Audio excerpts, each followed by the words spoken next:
ça passe pas. Voilà, bonsoir à tous, mes chers bien-aimés ici, mais aussi tous ceux qui nous regardent et qui sont aussi nos chers bien-aimés. Donc ce soir, je veux vous parler de quelque chose de très important, qui est la responsabilité que nous avons dans la prière. Et pour ça, on va prendre Éphésiens 6, le verset 10 à 19. Au reste, fortifiez-vous dans le Seigneur et par sa force toute puissante. Revêtez-vous de toutes les armes de Dieu afin de pouvoir tenir ferme contre les ruses du diable. Car nous n'avons pas à lutter contre la chair et le sang, mais contre les dominations, contre les autorités, contre les princes de ce monde de ténèbres, contre les esprits méchants dans les lieux célestes. C'est pourquoi prenez toutes les armes de Dieu afin de pouvoir résister dans le mauvais jour et tenir ferme après avoir tout surmonté. Tenez donc ferme, ayez à vos reins la vérité pour ceinture, revêtez la cuirasse de la justice, mettez pour chaussure à vos pieds le zèle que donne l'évangile de paix, prenez par-dessus tout cela le bouclier de la foi avec lequel vous pourrez éteindre tous les traits enflammés du malin. Prenez aussi le casque du salut et l'épée de l'esprit qui est la parole de Dieu. Faites en tout temps par l'esprit toutes sortes de prières et de supplications. Veillez à cela avec une entière persévérance et priez pour tous les saints. Priez pour moi afin qu'il me soit donné, quand j'ouvre la bouche, de faire connaître hardiment et librement le mystère de l'Évangile, pour lequel je suis ambassadeur dans les chaînes et que j'en parle avec assurance comme je dois en parler.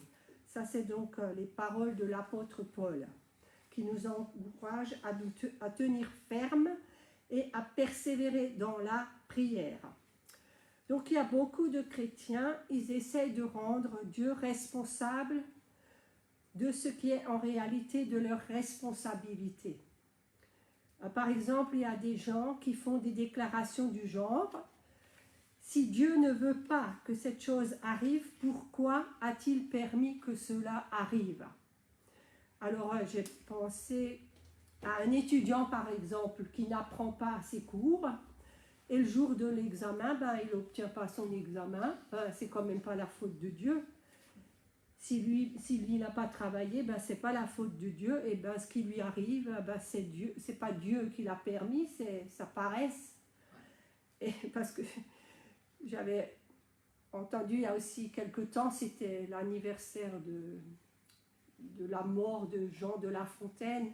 Et puis à l'occasion, je nous vois un peu réécouter la cigale et la fourmi.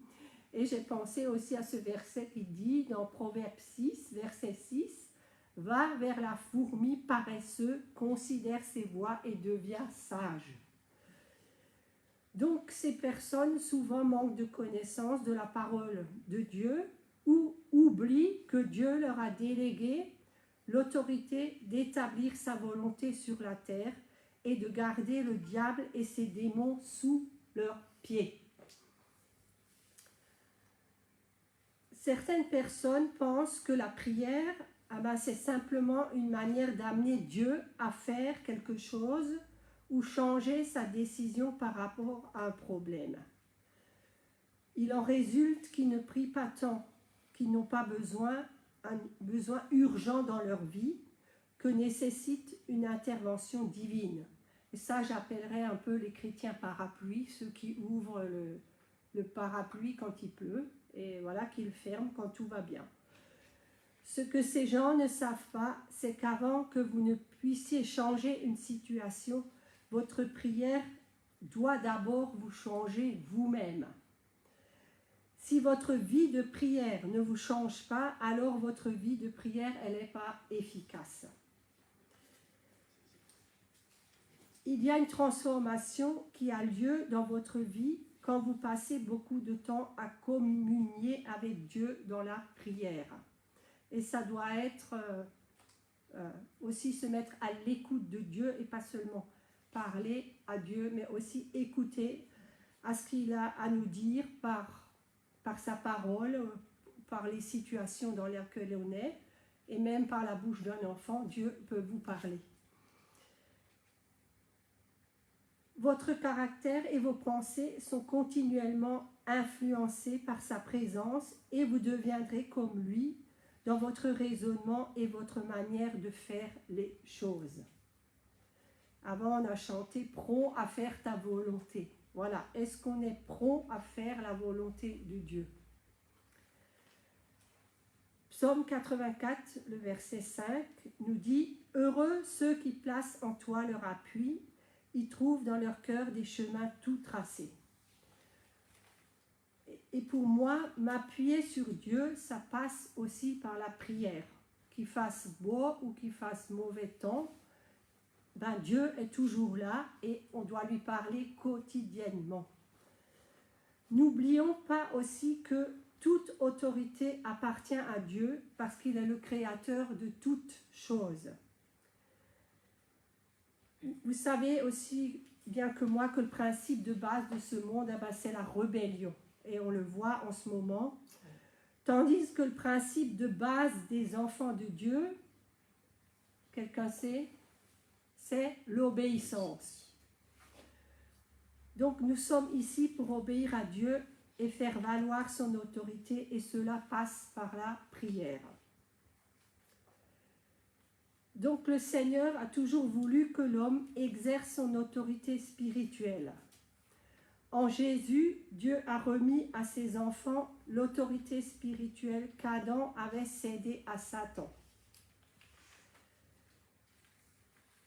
Que vous en soyez conscient ou pas, ben c'est la guerre.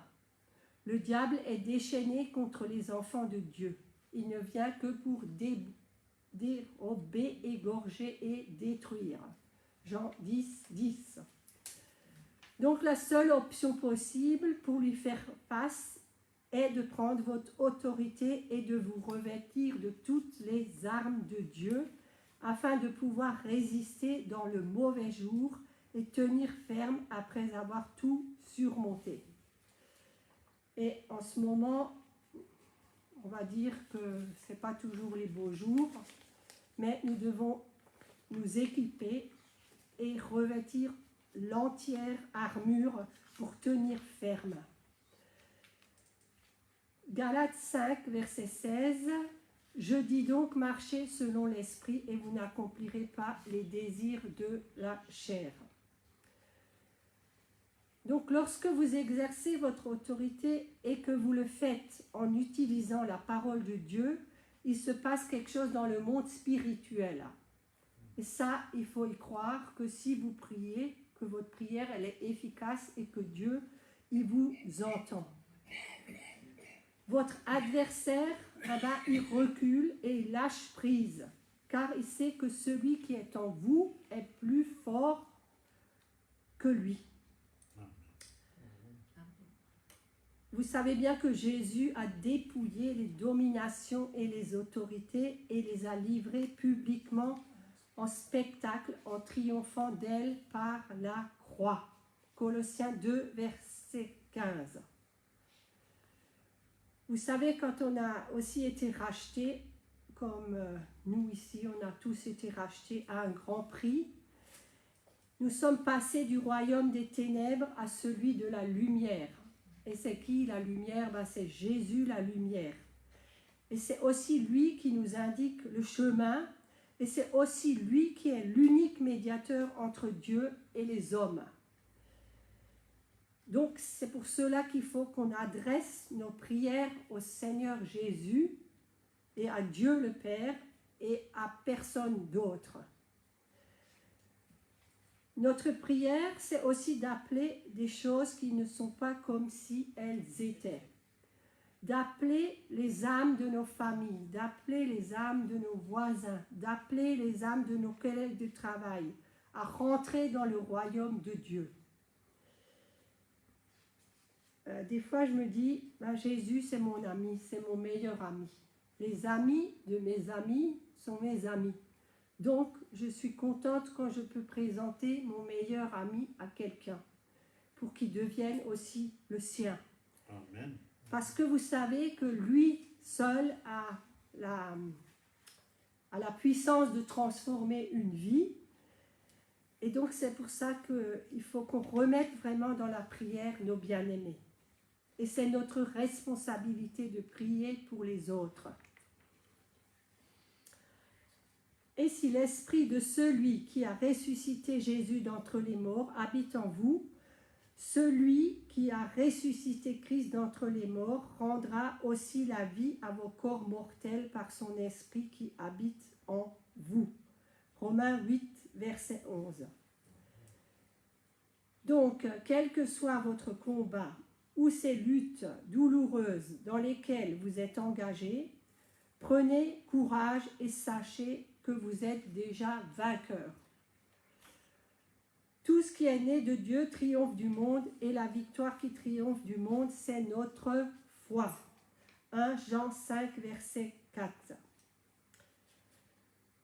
Donc nous avons aussi la responsabilité de nous assurer que les changements positifs que nous désirons dans nos vies ou dans la vie de nos bien-aimés sont effectifs.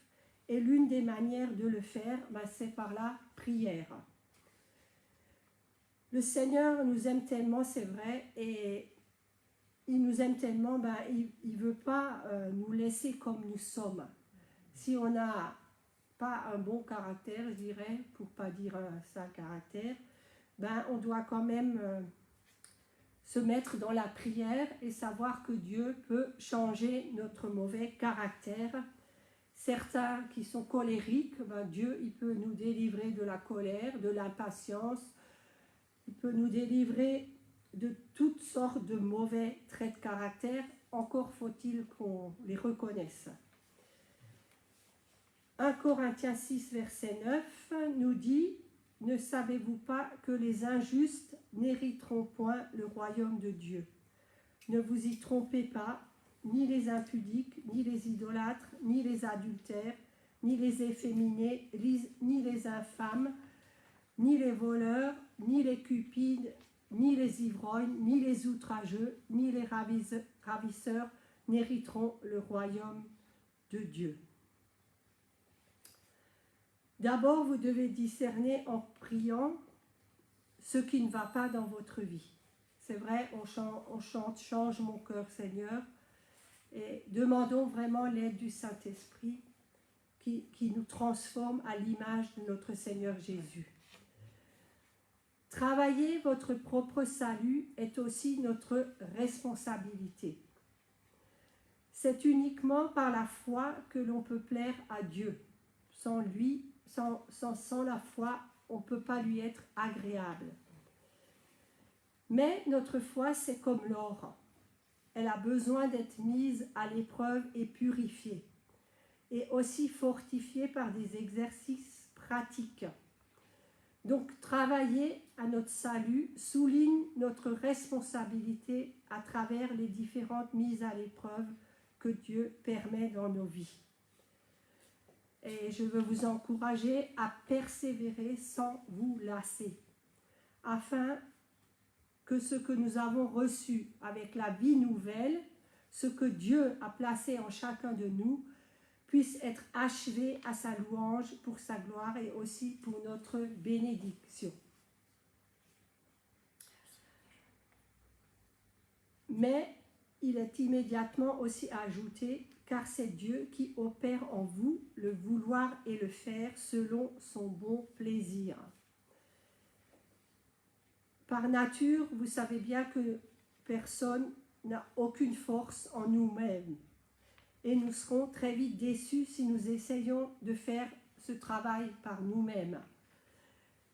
C'est Dieu qui crée par son esprit qui habite en nous le vouloir, mais nous donne aussi l'énergie de faire ce qui est agréable au Seigneur, bien sûr. Paul continue en disant « Afin que vous soyez sans reproche et purs des enfants de Dieu, irréprochables au milieu d'une génération dévoyée et pervertie, parmi lesquelles vous brillez comme des flambeaux dans le monde. Donc le Seigneur a dit à ses disciples avant de les quitter, vous recevrez de la puissance, le Saint-Esprit venant sur vous et vous serez mes témoins. Notre responsabilité, c'est donc de ne pas attrister le Saint-Esprit, mais de le laisser nous remplir pour qu'il puisse agir librement en nous et produire dans notre vie un témoignage qui rayonne à la gloire de Dieu et pour la bénédiction de ceux qui nous entourent.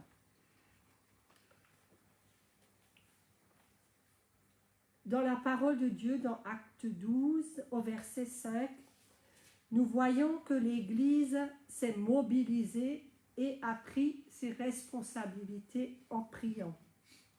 Et le Seigneur a exaucé leurs prières. C'est l'histoire de Pierre quand il était en prison et que Pierre était gardé dans la prison et l'Église ne cessait d'adresser pour lui des prières à Dieu. Et comme ils ont prié, Pierre a été miraculeusement libéré par un ange. Donc, croyez-vous aussi que Dieu, dans vos vies, si on prie qu'il y a vraiment des choses qui se passent, qu'on prie individuellement ou qu'on prie communautairement. Donc la leçon qu'on peut en tirer, c'est que nous devons apprendre à prendre nos responsabilités dans la prière. Vous n'avez pas besoin non plus d'attendre que le mal attaque votre maison. Prenez les devants et apprenez à prier et effectuer des changements dans le nom de Jésus. La prière est une communion qui bâtit votre relation avec le Père céleste. Et souvenez-vous que Dieu vous a donné la domination et l'autorité pour affecter le cours des événements sur la terre. C'est votre responsabilité, non la sienne, de veiller à ce que les faits et événements dans votre vie, dans votre famille, soient en conformité avec la parfaite volonté de Dieu. Et ça, vous pouvez l'accomplir avec l'aide du Saint-Esprit quand vous prenez votre responsabilité dans la prière. Et il m'est venu à l'esprit encore un dernier verset. Et c'est vrai que si on est fidèle dans la prière, ce verset m'est venu à l'esprit, l'Éternel combattra pour vous. Moi, je crois vraiment que ce soir, l'Éternel combattra pour nous quand nous lui apporterons nos prières. Et sachez que vous êtes responsable quand même aussi des âmes qui vous entourent et que notre premier devoir, je dirais, c'est aller faire de toutes les nations des disciples en les baptisant au nom du Seigneur Jésus. Amen. Amen.